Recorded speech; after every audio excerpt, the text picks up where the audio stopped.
It was a regular Tuesday morning, or at least that's what I thought. I woke up, got ready for work, and kissed my wife goodbye, never imagining that it would be the last normal day for a long time. Little did I know, behind the closed doors of our home, everything was about to change. My life, the trust I had built, and my closest friendships were all hanging by a thread. It all started innocently enough. My best friend, Jake, had invited me over to his place that evening to hang out. We've been close since high school, sharing everything from our childhood memories to adult responsibilities. But on this night, something felt off. Maybe it was the way Jake was acting, or the fact that he kept looking at his phone as if something was bothering him. I didn't think much of it at the time, but now, looking back, it was a sign. The real shock came when I arrived home late that night. My wife, Sarah, was acting strange. She was too quiet, her eyes darting around the room like she was trying to hide something. I didn't press her on it because I assumed she was just tired. But deep down, I couldn't shake the feeling that something wasn't right. It wasn't until the next morning that everything came crashing down. I received an anonymous text that would change everything. A single picture. A scene I could never erase from my mind. There in the photo was Sarah, my wife, clinging to my best friend's brother, someone I thought I knew well. At first, I couldn't comprehend it. I thought it was a mistake, maybe some kind of sick joke. But as I dug deeper, I started to put the pieces together. The late night texts, the secret meetings, the unexplained moments, it was all coming into focus. Sarah wasn't just hiding something from me. She had been hiding everything.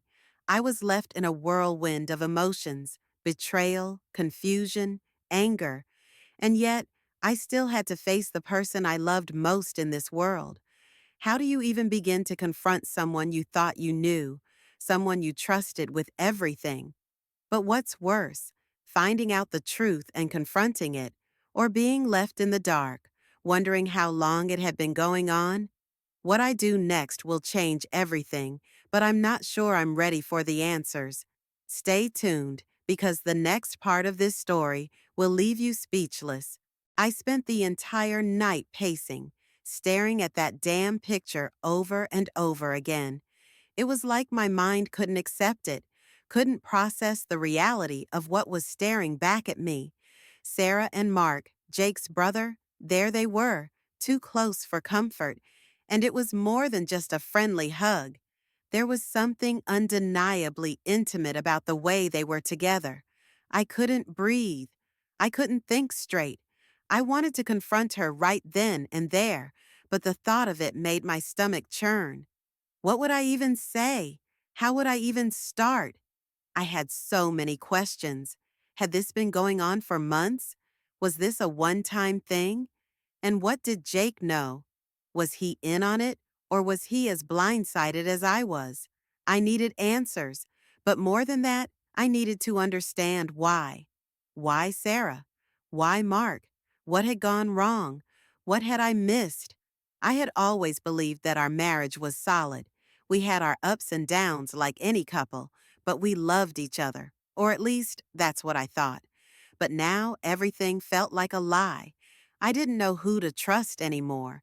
Was Sarah the woman I married, or was she someone completely different? Was Mark just a pawn in all of this, or had he been planning this betrayal from the start? The more I thought about it, the more questions piled up, and the more desperate I became for answers. But there was one thing I knew for sure. I couldn't just let it go. I had to know the truth, even if it shattered everything. But as I stared at my phone, trying to figure out my next move, I realized one painful truth. Whatever I did next would either make or break everything I had left. The more I stared at that picture, the more the weight of the situation crushed me. My heart felt like it was being slowly squeezed, and I couldn't help but wonder how long Sarah had been keeping this secret from me. Had I missed the signs? Had there been moments, little things, where I should have noticed something was off? There were times when she seemed distant, like she was hiding something, but I always brushed it off. Life had gotten busy, and I told myself it was just stress from work or personal stuff. How could I have been so blind? I couldn't stop thinking about Mark. Of all people, why him? I'd known Mark for years. He was always a bit of a mess, but he was family. He was someone I thought I could trust. But now I wasn't sure if I knew him at all. Was he the mastermind behind this, or was he caught up in something he didn't fully understand? It felt like a betrayal from both sides, my best friend's brother and my wife. Two people who I had always considered loyal were now at the center of a tangled web of lies. I had to talk to Sarah. I had to get answers. But how could I even begin to approach her? What if she denied it? What if she told me it was all a misunderstanding? I didn't want to make a scene, but the thought of not knowing the truth was eating me alive. I needed closure, even if it meant facing the most painful conversation of my life. The hardest part wasn't even confronting her. It was wondering how this would affect my relationships with everyone around me. Jake would never forgive me if he found out I'd confronted Mark, and I couldn't even imagine the fallout. But how could I keep this secret? How could I continue pretending everything was fine when the truth was out there, staring me in the face? I spent the next few hours pacing the house, rehearsing what I would say to Sarah. I felt like I was walking a tightrope, knowing that one wrong move could send everything crashing down. But the silence was unbearable. I had to know what had been going on. Had I been living a lie? Or was there a way back from this, even if everything felt so broken? As the hours ticked by, the tension between us was palpable. She was acting like everything was normal, but I knew it wasn't. It was only a matter of time before I would have to face her, and when I did, nothing would ever be the same. I couldn't take it anymore. The tension in the house was unbearable, thick enough to choke on. Sarah was acting like nothing had changed, like we were just two ordinary people in a routine that had never been broken. But I could see it in her eyes, the flicker of something she was desperately trying to hide. Every time I looked at her, I felt this tight knot in my chest. Was she pretending, or was she truly oblivious to how much everything had shifted between us? I had spent the past few hours weighing my options, thinking about how I could bring this up without everything falling apart. But the more I thought about it, the less sure I became of what I wanted. Confronting her was the only way to know for sure what was going on, but was I ready to hear what she might say? Could I even handle the truth? My phone buzzed, breaking my thoughts. It was Jake. I hadn't heard from him in days. Normally, I would have been relieved to hear from him, but now his message felt like a trigger. The text was short. "Hey man, we need to talk." That was it. My heart sank. What did he know? Why did he want to talk to me now? I stared at the message for a few long moments, my mind racing. Maybe he knew something, maybe he didn't. But in that moment, all I could think about was how this was spiraling out of control. This wasn't just about Sarah anymore. It was about my friendship with Jake, my trust in people, everything that had felt solid in my life. If I confronted Sarah and she confirmed the worst, what would that mean for my relationship with her? And if I told Jake what I had discovered, would that destroy the bond we'd built over the years? I paced back and forth, trying to decide. My phone buzzed again, and this time it was a message from Sarah. "Can we talk tonight? I need to tell you something." My stomach dropped. She knew something was coming, too. The walls were closing in, and I knew I couldn't delay this any longer. I felt the weight of the situation like a lead blanket, suffocating me. Tonight would be the night everything changed. But as I stood there, gripping the edge of the counter, a question lingered. Was I prepared for the truth? Or had I already made up my mind about what I would hear? I stared at Sarah's message for what felt like an eternity, my heart pounding in my chest. "Can we talk tonight?" I need to tell you something. It hit me like a wave, but I couldn't figure out why it felt so different from the other times we'd had these conversations. It wasn't the same urgency I had felt when I wanted to confront her. It was more like she knew what was coming, like she was bracing herself for something. My stomach twisted. Was this the moment? Would tonight be the night everything would spill over? I grabbed my jacket, ready to leave for Jake's place. There was no way I could sit with this anymore. Not with Sarah acting so distant, and now with this cryptic message. I needed answers. I needed to talk to someone I trusted. But then my phone rang, and it was Jake. "Hey, man," he said, his voice shaky. "We need to meet. It's important." A rush of confusion hit me. What could be so important? What the hell was going on? Jake, I stopped myself. My thoughts were all over the place. I was just about to come over. I need to talk to you about something too. There was a long pause on the other end of the line before he spoke again, his voice even quieter than before. "You don't know everything, man." The words hit me like a punch in the gut. "What do you mean? I don't know everything." You just, you need to hear it from me," Jake said, his voice trembling now. "I don't know how else to say it. Mark, it's not what you think." I felt like the ground beneath me was crumbling, like I was losing control of everything around me. The trust I had in both of them was slipping through my fingers. Was Jake trying to protect me? Or was he trying to cover up something much worse? I ran my fingers through my hair, trying to get my bearings. I couldn't go to him now, not with everything that had already happened. I had no idea who was telling the truth anymore. Sarah, Mark, Jake, everyone seemed to have their own version of the story, and I was caught in the middle. "I'll be there in 10 minutes, I said, hanging up before he could say anything more.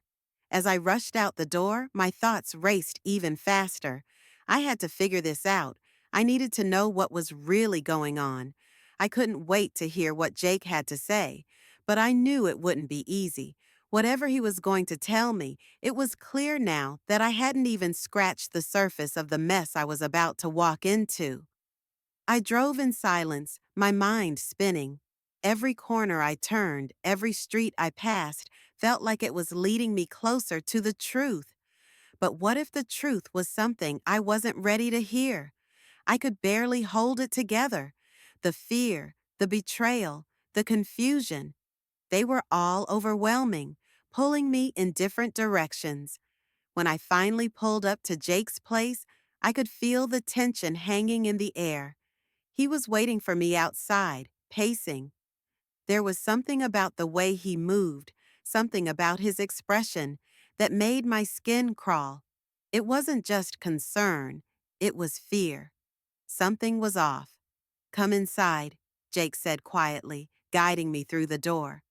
As I walked in, I noticed how dark the place felt, like it was shrouded in secrets. My mind raced, wondering what he could possibly reveal next. "I don't know how to say this," Jake began, looking away. "But there's something you don't know about Sarah and Mark, something even worse than what you're thinking. And it's not just about them." Before I could ask what he meant, my phone buzzed again. It was Sarah. My heart stopped when I saw the message. "I'm sorry. I didn't want you to find out like this, but you need to know the truth." What the hell was going on? I stood frozen in Jake's living room, my heart pounding as the weight of his words sank in. "It's not just about Sarah and Mark," he said, his eyes avoiding mine. "There's more to the story than you think, more than I could even say over the phone." A chill ran down my spine. Everything I thought I knew was unraveling. My world felt like it was collapsing, the floor beneath me shifting with every new revelation. What more could there be? What was I missing? Jake motioned for me to sit, and I did, my hands clammy. He sat across from me, eyes filled with guilt, like he was preparing to confess to something he couldn't undo. I could feel the air grow thick with tension, and I knew this was it. This was where everything would come to light. Mark didn't just sleep with Sarah, Jake said finally, his voice low. He, he's been manipulating her for months, but it wasn't just about him and her. It was about me, too. I leaned forward, unable to stop the surge of panic. What do you mean about you? Jake swallowed hard, clearly struggling with his own emotions. It wasn't just an affair, man. Mark has been trying to break us, our friendship. He's been playing us both, using Sarah to get to me. He's been feeding her lies, making her doubt you, and turning us against each other. He, he wanted to destroy everything we had. You, me, and him. He was trying to tear it all apart from the inside. I could hardly process his words. It didn't make sense. How could I have been so blind? But before I could say anything, my phone buzzed again. This time, it was an incoming call from Sarah. I hesitated, then answered. Sarah? Please, just listen, she pleaded, her voice shaking. I've made terrible mistakes, but I swear I never meant for it to get this far. I was weak. Mark took advantage of me. He made me think you were the problem, that you didn't love me anymore, that I needed something more. But I was wrong. I never wanted to hurt you. My mind was reeling. I wanted to scream at her, to ask why she didn't tell me sooner. But there was something in her voice, something raw and broken, that made me pause. Why didn't you come to me? Why didn't you tell me what was going on? I asked, my voice tight with frustration. I thought I could handle it, she whispered. But Mark knew exactly how to manipulate me, and now everything's ruined. As the call ended, I looked at Jake, my heart still heavy with confusion. But just as I was about to say something, my phone buzzed one last time. It was a message from Mark. You're too late. You'll never understand what's really been happening. I froze. Something about his words sent a cold shiver through me. It was almost like he was still pulling the strings, even now. Before I could make sense of it, Jake's phone rang. He glanced at it, his expression darkening. It was Mark. Answer it, I urged. We need to know what he's planning. Jake hesitated, then answered. But as he listened, his face went pale. What the hell? He muttered, eyes wide in shock. What's going on? I asked urgently. Jake dropped the phone, his hands shaking. He's gone. Mark. He's gone. He set it all up. He wanted us to destroy each other, and now he's disappeared, like he was never even here. And just like that, the man who had orchestrated everything, the chaos, the lies, the pain, was gone. We were left to pick up the pieces, but I couldn't shake the feeling that we weren't free from him yet. Something told me this wasn't the last we'd hear of Mark. The truth was finally out, but the fallout had only just begun. Prompt 7. Continue from where the climax left off and write 300 words wrapping up the story. This part should provide a satisfying resolution, answer any remaining questions, and conclude subplots. Leave the audience with key takeaways or reflections, making the ending memorable and engaging. Naturally, include keywords to keep the SEO optimization strong. End the story now in natural way. Also, do not make any headings. Only write story in paragraphs. Also, keep the wording simple and natural tone. Also, make the script human-centric and don't give feel of AI generated. Also, don't create violated content which can affect YouTube policy.